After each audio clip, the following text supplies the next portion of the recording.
Thank you very much. Brokers who sell stocks and mutual funds have long been required to file a report in January of each year on Form 1099. They send it to their customers, they send it to the Internal Revenue Service. Many honest taxpayers out there right now have been collecting their 1099s from a bank or a securities broker to attach when they pay their taxes. Well-established crypto exchanges like Coinbase and Binance are this year required to do the same thing. So why is it that Republicans are coming here today and saying we want these decentralized finance crypto exchanges to be exempt from what everyone else in the financial service industry does?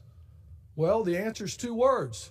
The answer is the same answer as to why it is we're about to see approved a new spending bill tonight. It's the same answer as to why Republicans are insistent on a reconciliation bill that will add literally trillions of dollars to our national debt as they boast about being fiscal conservatives who are cutting health care in this country. It's the same answer as to why Republicans can't find their tongue when Elon Musk goes rampaging through our civil service.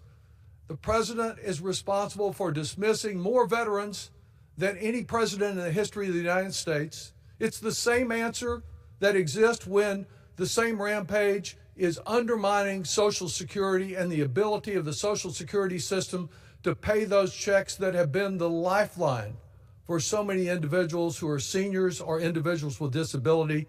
The answer, in short, is Donald Trump. Because shortly before he became president, Mr. Trump began raking in tens of millions of dollars in fees by launching his own meme coin, and the Trump family launched World Liberty Financial, which seeks to become a future decentralized finance. As usual, the Trumps don't want to play by the rules that apply to mere commoners. King Trump, as he has self-described himself, plays by different rules for the royalty.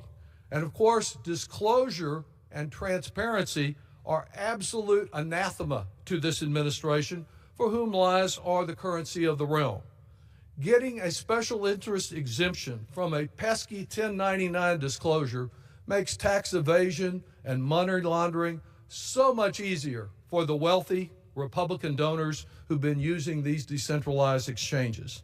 And this bill to exempt crypto fraud is consistent with the decision of Trump's SEC last week, sudden decision to halt prosecuting fraud against a Chinese businessman who just coincidentally invested $75 million in the Trump family's World Liberty Financial.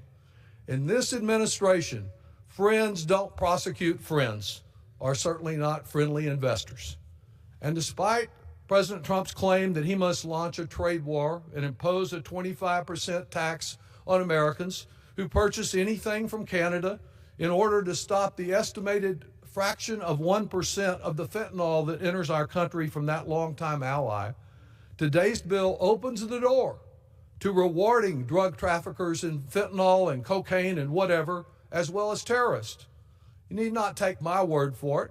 We can turn to a Republican, Senator Bill Cassidy of Louisiana, who said, quote, "Cryptocurrency has played an increasingly prominent role in the global fentanyl trade, both in terms of manufacturing and trafficking of fentanyl and in launching drug cartels and criminal proceeds.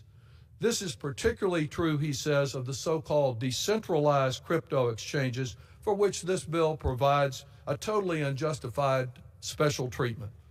And according to the Nonpartisan Fact Coalition, cryptocurrency is becoming attractive to hostile actors like Hamas, who seek ways to sidestep sanctions.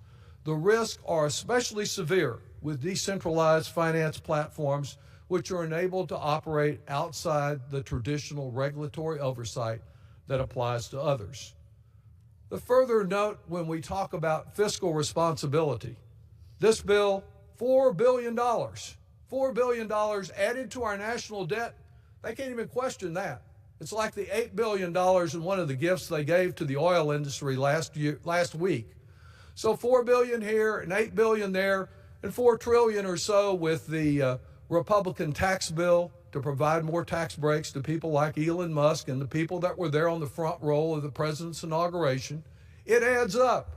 And those Republicans who've been telling us we have a great national security problem with our national debt are so concerned about it that they're going to add trillions of dollars more.